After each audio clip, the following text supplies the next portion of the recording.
Hello friends, welcome back to Popula Pette channel. ముందుగా అందరికీ ఉగాది పండుగ శుభాకాంక్షలు. ఇవాల్టి వీడియోలో ఉగాది స్పెషల్ రెసిపీస్ని చూపించబోతున్నాను. ఉగాది పండుగ అనగానే ఉగాది పచ్చడిని తప్పకుండా ప్రిపేర్ చేసుకుంటారు కదా, అందుకని ఉగాది పచ్చడితోనే స్టార్ట్ చేద్దాం. ఈ ఉగాది పచ్చడి తయారు చేసుకోవటానికి చిన్న నిమ్మకాయ సైజు చింతపండును నానబెట్టుకొని ఉంచుకోవాలి. లేత మామిడికాయను చిన్న ముక్కలుగా కట్ చేసుకొని పెట్టుకోవాలి. ఇంకా కొద్దిగా కారం, బెల్లం తురుము, ఉప్పు, ఇంకా వేపపూత కావాలి. ముందుగా నానబెట్టి ఉంచుకున్న చింతపండు నుంచి పలుచటి పులుసు తీసుకోవాలి. చింతపండు పులుసు మరీ చిక్కగా కాకుండా కాస్త పలుచగా తీసుకోవాలి. ఇలా చింతపండు పులుసును తీసుకున్న తర్వాత ఇందులోకి మిగతా ఇంగ్రీడియంట్స్ అన్నింటినీ వేసుకోవాలి. కొద్దిగా ఉప్పు, బెల్లం తురుము, మామిడికాయ ముక్కలు, లేత మామిడికాయ ముక్కలు వేసుకున్న తర్వాత వేపపూతను వేసుకోవాలి. వేప పూలను మాత్రమే వేసుకోవాలి, కాడలను వేసుకుంటే చేదు వస్తుంది. అలాగే కొంచెం కారం కూడా వేసుకొని మిక్స్ చేసుకోవాలి. ఇక్కడ కొంతమంది కారానికి బదులు మిరియాల పొడిని వేసుకుంటారు, లేదా పచ్చిమిర్చిని కూడా వేసుకుంటూ ఉంటారు. ఇలా అన్నీ వేసుకొని కలుపుకుంటే షడ్రుచులతో కూడిన ఉగాది పచ్చడి రెడీ అయిపోయింది. ఈ ఉగాది పచ్చడిని మీరు కూడా తప్పకుండా ట్రై చేయండి. మన నెక్స్ట్ రెసిపీ పండగలప్పుడు చాలా ప్రత్యేకంగా చేసుకునే పూర్ణం బూరెలు ఎలా తయారు చేయాలో చూపించబోతున్నాను. ఈ పూర్ణం బూరెలను వంటరాని వారు కూడా చాలా ఈజీగా ప్రిపేర్ చేసుకోవచ్చు. పై లేయర్ క్రంచీగా, లోపల సాఫ్ట్గా, చాలా టేస్టీగా ఉంటాయి. ఈ పూర్ణం బూరెలు చేసుకోవటానికి ముందుగా పూతపిండి కోసం 1 కప్పు బియ్యం, 1/2 కప్పు మినప్పప్పును ఒక గిన్నెలోకి వేసుకొని నీళ్లు వేసి 2-3 సార్లు శుభ్రంగా కడగాలి. ఇలా శుభ్రంగా కడిగి నీళ్లు వంపేసుకున్న తర్వాత మరలా బియ్యం మునిగేంత వరకు నీళ్లు వేసుకొని ఈ బియ్యం ఇంకా మినప్పప్పును 5-6 గంటల పాటు నానబెట్టుకోవాలి. అలాగే అరకప్పు ఇడ్లీ రవ్వను ఒక బౌల్లోకి వేసుకొని నీళ్లు వేసుకొని 4-5 గంటల పాటు నానబెట్టుకోవాలి. నానబెట్టుకున్న ఇడ్లీ రవ్వను పూతపిండిలో వేసుకొని కలుపుకోవటం వలన బూరెలు క్రంచీగా, చాలా టేస్టీగా ఉంటాయి. ఇలా ఇడ్లీ రవ్వను నానబెట్టుకొని పక్కన ఉంచుకోవాలి. 5 అవర్స్ నానిన తర్వాత బియ్యం ఇంకా మినప్పప్పు బాగా నానిపోయి ఉంటాయి. ఇప్పుడు ఈ బియ్యం ఇంకా మినప్పప్పును మిక్సీ జార్లోకి వేసుకొని కొద్దిగా నీళ్లను వేసుకొని మెత్తగా గ్రైండ్ చేసుకోవాలి. మీరు పండగ రోజు ఉదయం బూరెలను చేసుకోవాలి అనుకుంటే బియ్యం ఇంకా మినప్పప్పును ముందు రోజు నైట్ నానబెట్టుకుంటే సరిపోతుంది. ఇలా నానబెట్టుకున్న బియ్యం ఇంకా మినప్పప్పును వేసుకొని కొద్దిగా నీళ్లు వేసి మెత్తగా గ్రైండ్ చేసుకోవాలి. పిండిని గట్టిగా రుబ్బుకోవాలి, అలాగే మెత్తగా ఉండాలి. ఇలా గ్రైండ్ చేసుకున్న పిండిని ఒక గిన్నెలోకి వేసుకోవాలి. ఇలా ఉండాలి కన్సిస్టెన్సీ. ఇలా గ్రైండ్ చేసుకున్న పిండిలోకి ముందుగా నానబెట్టి ఉంచుకున్న ఇడ్లీ రవ్వ ఉంది కదా, ఆ ఇడ్లీ రవ్వను వాటర్ మొత్తం స్క్వీజ్ చేసుకొని రవ్వను మాత్రమే పిండిలోకి వేసుకోవాలి. ఇలా పూతపిండిలోకి నానబెట్టి ఉంచుకున్న ఇడ్లీ రవ్వను వేసుకోవటం వలన పై లేయర్ క్రంచీగా, చాలా రుచిగా ఉంటాయి. ఇలా ఇడ్లీ రవ్వను వేసుకున్న తర్వాత ఇందులోకి చిటికెడు ఉప్పు, అలాగే 1 టీ స్పూన్ షుగర్ని వేసుకొని మొత్తం బాగా కలుపుకోవాలి. ఇలా షుగర్ని వేసుకోవటం వలన పైన పూతపిండి చప్పగా లేకుండా ఉంటుంది, అలాగే బూరెలు మంచి కలర్ వస్తాయి. పూతపిండిని ఇలా కలుపుకొని ఈ పిండిని 2 అవర్స్ పాటు పక్కన ఉంచుకోవాలి. గ్రైండ్ చేసుకున్న వెంటనే బూరెలు వేసుకుంటే అంత టేస్టీగా ఉండవు, అందుకని 2 అవర్స్ కాస్త పులియనివ్వాలి. ఈలోగా పూర్ణాన్ని ప్రిపేర్ చేసుకుందాం. పూర్ణం కోసం 1 కప్పు శనగపప్పును కుక్కర్లోకి వేసుకొని నీళ్లు వేసి 2-3 సార్లు శుభ్రంగా కడగాలి. ఇలా శనగపప్పును శుభ్రంగా కడిగి నీళ్లు వంపేసుకున్న తర్వాత మరలా 2.5 కప్పుల నీళ్లను వేసుకోవాలి. 1 కప్పు శనగపప్పుకి 2.5 కప్పుల నీళ్లను వేసుకొని గంట పాటు నానబెట్టుకోవాలి. గంట నానిన తర్వాత శనగపప్పు ఇలా బాగా నానిపోయి ఉంటాయి. ఇప్పుడు కుక్కర్ మూత పెట్టుకొని స్టవ్ను మీడియం ఫ్లేమ్లో ఉంచుకొని 4-5 విజిల్స్ రానివ్వాలి. శనగపప్పును నానబెట్టుకోవటం వలన త్వరగా కుక్ అవుతాయి.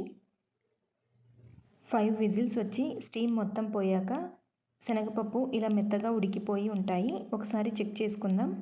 శనగపప్పును ఇలా ప్రెస్ చేసి చూస్తే మెత్తగా నలగాలి. ఇలా ఉడికితే సరిపోతుంది. ఒకవేళ పప్పు గట్టిగా ఉంది అనిపిస్తే మరొక విజిల్ రానివ్వండి.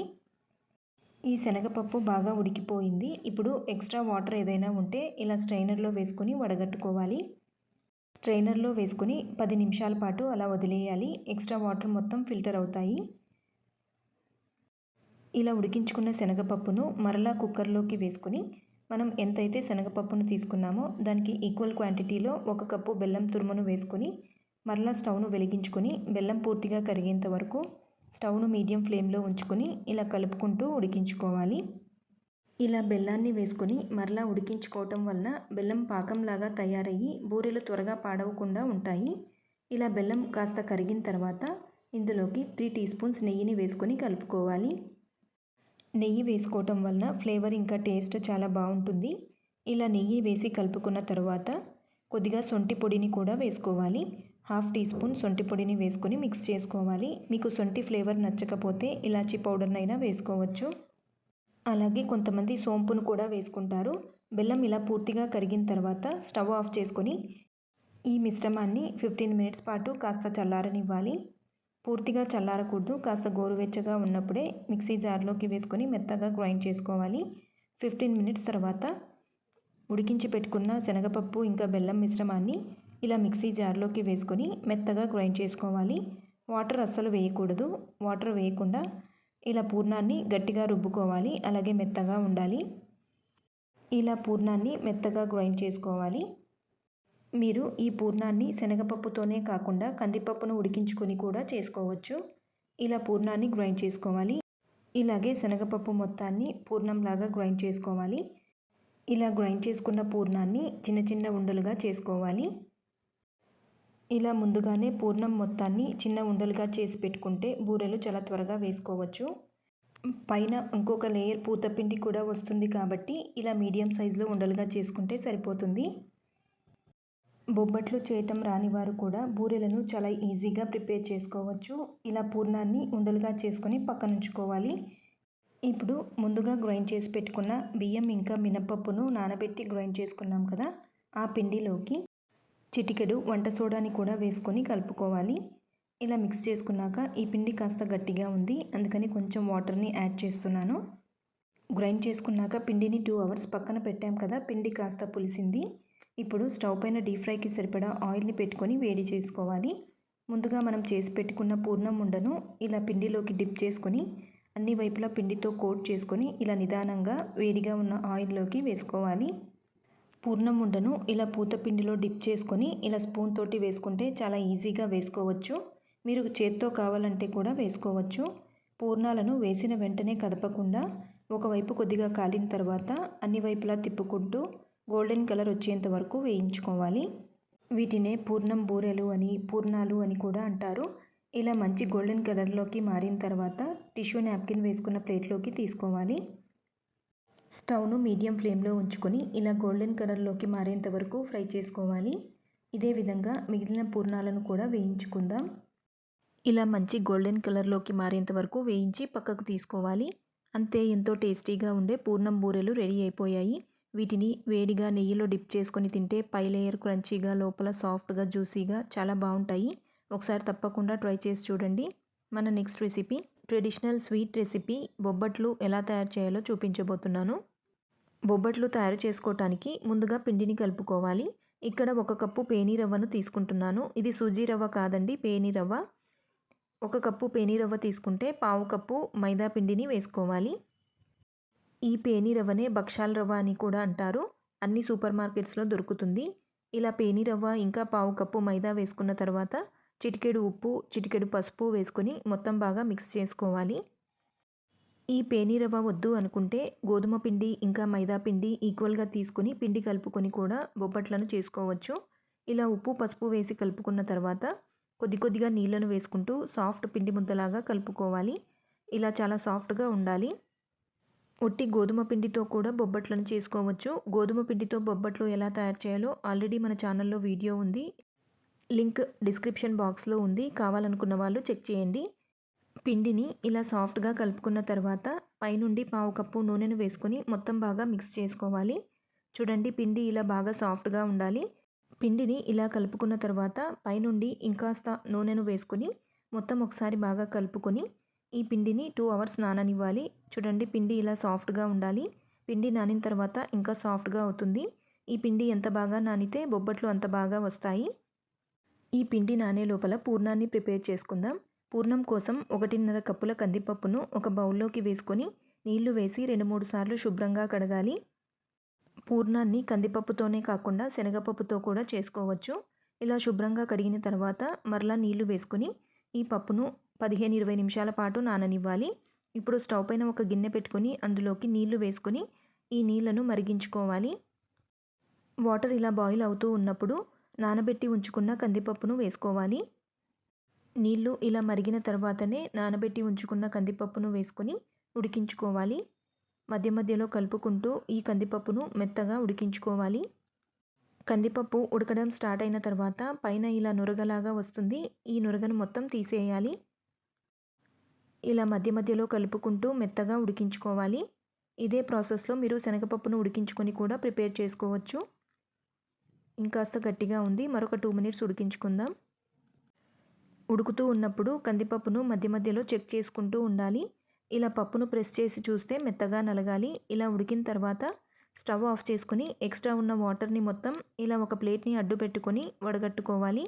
ఇలా వడగట్టుకున్న కట్టుతోటి కట్టుచారు చేసుకుంటే చాలా టేస్టీగా ఉంటుంది. ఇలా వాటర్ మొత్తం ఫిల్టర్ అయిన తర్వాత ఇప్పుడు ఉడికించుకున్న కందిపప్పులోకి బెల్లం తురుమును వేసుకోవాలి. మనం ఎంతైతే కందిపప్పును తీసుకున్నామో దానికి ఈక్వల్ క్వాంటిటీలో బెల్లం తురుమును వేసుకోవాలి. ఇక్కడ నేను 1.5 కప్పుల కందిపప్పుకి 1.5 కప్పుల బెల్లం తురుమును వేశాను. బెల్లాన్ని వేసుకున్న తర్వాత మరలా స్టవ్ను వెలిగించుకొని స్టవ్ను మీడియం ఫ్లేమ్లో పెట్టుకొని బెల్లం పూర్తిగా కరిగేంత వరకు ఇలా కలుపుకుంటూ ఉడికించుకోవాలి. బెల్లం పూర్తిగా కరిగిన తర్వాత 1/2 టీ స్పూన్ శొంఠి పొడిని వేసుకొని మిక్స్ చేసుకోవాలి. మీకు శొంఠి ఫ్లేవర్ నచ్చకపోతే ఇలాచీ పౌడర్నైనా వేసుకోవచ్చు, లేదంటే కొద్దిగా సోంపును కూడా వేసుకోవచ్చు. ఇప్పుడు స్టవ్ ఆఫ్ చేసుకొని ఈ మిశ్రమాన్ని కొద్దిసేపు చల్లారనివ్వాలి. ఉడికించుకున్న కందిపప్పు ఇంకా బెల్లం మిశ్రమం కాస్త గోరువెచ్చగా ఉన్నప్పుడే మిక్సీ జార్లోకి వేసుకొని మెత్తగా గ్రైండ్ చేసుకోవాలి. నీళ్లు అస్సలు వేయకూడదు. నీళ్లు వేయకుండా ఇలా పూర్ణాన్ని మెత్తగా గ్రైండ్ చేసుకోవాలి. ఇలా పూర్ణం మెత్తగా గ్రైండ్ చేసుకోవాలి. అలాగే గట్టిగా ఉండాలి. ఇలా గ్రైండ్ చేసుకున్న పూర్ణాన్ని ఒక బౌల్లోకి తీసుకుందాం. ఇదే విధంగా మిగిలిన కందిపప్పు ఇంకా బెల్లం మిశ్రమాన్ని కూడా మిక్సీ జార్లోకి వేసుకొని ఇలా మెత్తగా గ్రైండ్ చేసుకొని పక్కనుంచుకోవాలి. ఇప్పుడు పూర్ణం రెడీ అయిపోయింది. 2 అవర్స్ తర్వాత ముందుగా మనం కలిపి ఉంచుకున్న పిండి ఇలా బాగా నానిపోయి ఉంటుంది. చూడండి, పిండి ఇంకాస్త సాఫ్ట్గా అయ్యింది. ఇప్పుడు పిండిని ఒకసారి మొత్తం బాగా మిక్స్ చేసుకోవాలి. ఇలా సాఫ్ట్గా ఉంటే బొబ్బట్లు బాగా వస్తాయి. ఇక్కడ నేను బొబ్బట్లు చేసుకోవటానికి ఈ పేపర్ని వాడుతున్నాను. ఈ పేపర్ మీద చేసుకుంటే బొబ్బట్లు చాలా బాగా వస్తాయి. ముందుగా పేపర్కి ఆయిల్ని అప్లై చేసుకొని ముందుగా మనం కలిపి ఉంచుకున్న పిండిని చిన్న బాల్ సైజ్ పిండిని తీసుకొని ఇలా పేపర్ మీద పెట్టుకొని చిన్న పూరీలాగా వెడల్పుగా స్ప్రెడ్ చేసుకోవాలి. ఇప్పుడు ముందుగా గ్రైండ్ చేసుకున్న పూర్ణాన్ని ఇలా చిన్న బాల్ లాగా చేసుకొని ఇలా సెంటర్లో పెట్టుకొని ఎడ్జెస్ని మొత్తం క్లోజ్ చేసుకోవాలి. పిండి కంటే పూర్ణాన్ని కాస్త ఎక్కువగా తీసుకోవాలి. ఇలా పూర్ణాన్ని సెంటర్లో పెట్టుకొని పిండితో మొత్తం క్లోజ్ చేసుకోవాలి. పూర్ణం ఎక్కడ బయటికి రాకుండా ఇలా నీట్గా క్లోజ్ చేసుకోవాలి. ఒకవేళ పైన ఎక్స్ట్రా పిండి ఏదైనా ఉంది అంటే తీసేయండి. ఇప్పుడు పేపర్ మీద ఇంకాస్త ఆయిల్ని వేసుకొని ఇలా చేత్తోటి ప్రెస్ చేసుకున్న తర్వాత కొద్దిగా గసాలను అంటిస్తున్నాను. ఇలా గసాలను అంటించుకున్న తర్వాత పైన ఒక ప్లాస్టిక్ కవర్ని పెట్టుకొని ఇలా నిదానంగా వెడల్పుగా స్ప్రెడ్ చేసుకోవాలి. ఇలా ప్లాస్టిక్ కవర్ని పెట్టుకొని చేసుకోవటం వలన బొబ్బట్లు చాలా పల్చగా నీట్గా వస్తాయి. ఇలా చేయటం మీకు కష్టంగా అనిపిస్తే మనం చపాతీని ఏ విధంగా అయితే చేసుకుంటామో అదే విధంగా రోలింగ్ పిన్తో కూడా ఇలా నిదానంగా బొబ్బట్టుని ఒత్తుకోవచ్చు. ఇలా చేసుకున్న తర్వాత ఇప్పుడు స్టవ్ పైన పెనం పెట్టుకొని కొద్దిగా నెయ్యిని కానీ ఆయిల్ని కానీ పెనానికి అప్లై చేసుకోవాలి. పెనం బాగా వేడైన తర్వాత ముందుగా మనం పేపర్ మీద ఒత్తుకున్నాం కదా, ఆ బొబ్బట్టును ఇలా పేపర్తో సహా పెనం పైన బోర్లించి నిదానంగా అంచులను లూజ్ చేస్తే ఇలా పెనం పైకి వచ్చేస్తుంది. బొబ్బట్టును ఇలా పెనం పైన వేసుకున్న తర్వాత పైనుండి కొద్దిగా నూనెను కానీ నెయ్యిని కానీ వేసుకొని కాల్చుకోవాలి. ఇలా ఒకవైపు కాలిన తర్వాత నిదానంగా మరొక వైపుకు టర్న్ చేసుకొని 2 వైపులా దోరగా కాలిన తర్వాత ప్లేట్లోకి తీసుకోవాలి. ఇదే విధంగా మరొక బొబ్బట్టును చేసుకుందాం. ముందుగా కలిపి ఉంచుకున్న పిండిలో నుంచి చిన్న బాల్ సైజు పిండిని తీసుకొని ఇలా పేపర్ పైన పెట్టుకొని చిన్న పూరీలాగా స్ప్రెడ్ చేసుకోవాలి. ఇలా చేసుకున్నాక మధ్యలో పూర్ణం ఉండను పెట్టుకొని ఎడ్జెస్ని మొత్తం క్లోజ్ చేసుకోవాలి. ఎక్కడ పూర్ణం బయటికి రాకుండా పిండితోటి నీట్గా క్లోజ్ చేసుకోవాలి. ఇలా క్లోజ్ చేసుకున్న తర్వాత పైన ఎక్స్ట్రా పిండి ఉంటే తీసేసుకొని ఇలా చేత్తోటి వత్తుకోవాలి. మీరు ఇలా చిన్నగా చేత్తోటి చేసుకొని కూడా ముద్ద భక్షాల్లాగా చేసుకోవచ్చు. ఇప్పుడు పైన ప్లాస్టిక్ కవర్ని పెట్టి ఇలా నిదానంగా వేళ్ళతోటి స్ప్రెడ్ చేసుకోవాలి. వీటినే బొబ్బట్లు అని, ఓలిగలని, భక్షాలని ఒక్కో ప్రాంతంలో ఒక్కో పేరుతో పిలుస్తారు. పిండి ఎంత బాగా నానితే బొబ్బట్లు అంత బాగా వస్తాయి. ఇలా వెడల్పుగా స్ప్రెడ్ చేసుకున్న తర్వాత పైన కవర్ని తీసేసి ఇలా డైరెక్ట్గా పెనం పైన పేపర్ని బోర్లించి ఎడ్జెస్ని లూజ్ చేస్తే బొబ్బట్టు ఈజీగా పెనం పైకి వచ్చేస్తుంది. ఇలా వేసుకున్న తర్వాత పైనుండి కొద్దిగా ఆయిల్ని కానీ నెయ్యిని కానీ వేసుకొని స్టవ్ను మీడియం ఫ్లేమ్లో ఉంచుకొని కాల్చుకోవాలి. ఒకవైపు ఇలా కాలిన తర్వాత మరొక వైపుకు టర్న్ చేసుకొని రెండు వైపులా దోరగా కాల్చుకొని ప్లేట్లోకి తీసుకోవాలి. అంతే, ఎంతో టేస్టీగా ఉండే బొబ్బట్లు రెడీ అయిపోయాయి. ఒకసారి మీరు కూడా తప్పకుండా ట్రై చేసి చూడండి. మన నెక్స్ట్ రెసిపీ పచ్చి మామిడికాయతోటి పులిహోర ఎలా తయారు చేయాలో చూపించబోతున్నాను. ఈ మామిడికాయ పులిహోర పుల్లగా కారంగా చాలా రుచిగా ఉంటుంది. పిల్లలకు ఇంకా పెద్దలకు కూడా చాలా బాగా నచ్చుతుంది. ఈ మామిడికాయ పులిహోర తయారు చేసుకోవటానికి ముందుగా అన్నాన్ని ఇలా పొడి పొడిగా ఉడికించుకొని పెట్టుకోవాలి. అలాగే ఒక మామిడికాయను శుభ్రంగా కడిగి గ్రేటర్ తోటి ఇలా గ్రేట్ చేసుకోవాలి. ఇక్కడ నేను మామిడికాయను స్కిన్తో పాటు గ్రేట్ చేస్తున్నాను. మీరు కావాలంటే స్కిన్ పీల్ చేసుకొని కూడా తురుముకోవచ్చు. ఇలా మామిడికాయని తురుముకొని పక్కన ఉంచుకోవాలి. ఈ మామిడికాయ పులిహోర లంచ్ బాక్స్కి కూడా చాలా బాగుంటుంది. ఇప్పుడు పులిహోర ఎలా తయారు చేయాలో చూద్దాం. ముందుగా స్టవ్ పైన కడాయి పెట్టుకొని 3 టేబుల్ స్పూన్స్ ఆయిల్ వేసుకోవాలి. ఆయిల్ వేడైన తర్వాత గుప్పెడు పల్లీలను వేసుకొని స్టవ్ను మీడియం ఫ్లేమ్లో ఉంచుకొని నిదానంగా దోరగా వేయించుకోవాలి. పల్లీలు ఇలా దోరగా వేగిన తర్వాత వీటిని పక్కకు తీసుకోవాలి. ఇలా పల్లీలను వేయించుకొని పక్కన ఉంచుకోవాలి. ఇప్పుడు అదే ఆయిల్లోకి 1 టీ స్పూన్ శనగపప్పు, 1 టీ స్పూన్ మినప్పప్పు, 1/2 టీ స్పూన్ ఆవాలు, 1/2 టీ స్పూన్ జీలకర్ర వేసుకొని పోపు దినుసులు చిటపటలాడేంత వరకు వేయించాలి. పోపు దోరగా వేగిన తర్వాత పచ్చిమిర్చి ఇంకా ఎండుమిర్చి ముక్కలు, కొద్దిగా కరివేపాకు వేసుకొని మరొక నిమిషం పాటు వేయించుకోవాలి. పచ్చి మామిడికాయలలో విటమిన్స్, మినరల్స్ ఇంకా యాంటీ ఆక్సిడెంట్లు అలాగే ఫైబర్ పుష్కలంగా ఉంటుంది. ఇలా పచ్చిమిర్చి వేగిన తర్వాత 1/2 టీ స్పూన్ పసుపు వేసుకొని పసుపు పచ్చివాసన పోయేంత వరకు మరొక అర నిమిషం పాటు వేయించుకోవాలి. పసుపు వేగిన తర్వాత ముందుగా తురిమి పెట్టుకున్న మామిడికాయ తురుమును వేసుకోవాలి.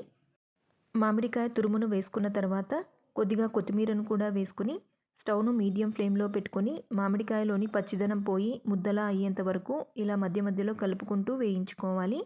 ఈ మామిడికాయ తురుమును మీరు తీసుకున్న రైస్ క్వాంటిటీని బట్టి అలాగే మామిడికాయ పులుపును బట్టి వేసుకోవాలి. కొన్ని మామిడికాయలు బాగా పుల్లగా ఉంటాయి, మరికొన్ని అంత పుల్లగా ఉండవు. అది చెక్ చేసుకొని వేసుకోవాలి. మామిడికాయ తురుమును ఇలా 3 మినిట్స్ వేయించుకున్న తర్వాత ముద్దలాగా అవుతుంది. ఇప్పుడు చివరగా కొద్దిగా కొత్తిమీరను వేసుకొని స్టవ్ ఆఫ్ చేసుకోవాలి. ఇలా వేయించుకున్న పోపును పొడి పొడిగా ఉడికించి పెట్టుకున్న అన్నంలోకి వేసుకోవాలి. పోపును రైస్లో వేసుకున్న తర్వాత టేస్ట్కి సరిపడా ఉప్పును కూడా వేసుకొని మొత్తం బాగా మిక్స్ చేసుకోవాలి. కప్పు బియ్యానికి 2 కప్పుల నీళ్లు వేసుకొని కొద్దిగా ఉప్పు వేసి అన్నాన్ని ఇలా పొడి పొడిగా ఉడికించుకోవాలి. ఇలా పోపు మొత్తం అన్నంతో బాగా కలిసేటట్టు కలుపుకోవాలి. ఇలా కలుపుకున్న తర్వాత ముందుగా వేయించి పెట్టుకున్న పల్లీలను కూడా వేసుకొని మిక్స్ చేసుకోవాలి. వేయించుకున్న పల్లీలను ఇలా చివర్లో వేసి కలుపుకోవటం వలన పల్లీలు క్రంచీగా చాలా రుచిగా ఉంటాయి. ఇలా కలుపుకుంటే ఎంతో టేస్టీగా ఉండే మామిడికాయ పులిహోర రెడీ అయిపోయింది. ఇప్పుడు సర్వింగ్ ప్లేట్లోకి తీసుకుందాం. వేసవిలో మామిడికాయను తీసుకోవటం వలన డీహైడ్రేషన్కి గురి కాకుండా ఉంటాము. మామిడికాయను తరచూ తీసుకోవటం వలన హార్ట్ ఇంకా స్కిన్ హెల్త్కి కూడా చాలా మంచిది. ఆల్రెడీ మామిడికాయల సీజన్ స్టార్ట్ అయిపోయింది కదా, ఒకసారి మీరు కూడా తప్పకుండా ఈ మామిడికాయ పులిహోరని ట్రై చేసి చూడండి. మన నెక్స్ట్ రెసిపీ పండగలప్పుడు చాలా ప్రత్యేకంగా చేసుకునే కట్టుచారు ఎలా తయారు చేయాలో చూపించబోతున్నాను. నార్మల్గా పండగలప్పుడు బొబ్బట్లు కానీ పూర్ణాలు కానీ చేయటానికి పప్పును ఉడికించి ఆ ఉడికించుకున్న పప్పులోంచి ఎక్సెస్ వాటర్ని వడగట్టుకుంటాం కదా, అలా వడగట్టుకున్న వాటర్ తోటి రసం ఎలా తయారు చేయాలో చూద్దాం. ఇక్కడ నేను అరగంట ముందు శనగపప్పును శుభ్రంగా కడిగి నానబెట్టి ఉంచాను. ఇలా నానిన శనగపప్పును కుక్కర్లోకి వేసుకొని శనగపప్పు మునిగేంత వరకు నీళ్లు వేసుకోవాలి. ఇలా నీళ్లు వేసుకున్న తర్వాత కుక్కర్ని స్టవ్ పైన పెట్టుకొని స్టవ్ను మీడియం ఫ్లేమ్లో ఉంచుకొని 4-5 విజిల్లు రానివ్వాలి. పప్పును నానబెట్టుకోవటం వల్ల త్వరగా కుక్ అవుతుంది. 5 విజిల్స్ వచ్చి స్టీమ్ మొత్తం పోయాక పప్పు ఇలా బాగా మెత్తగా ఉడికిపోయి ఉంటుంది. ఇప్పుడు ఈ పప్పులోంచి ఎక్స్ట్రా వాటర్ని మొత్తం ఇలా స్ట్రైనర్లోకి వేసుకొని వడగట్టుకోవాలి.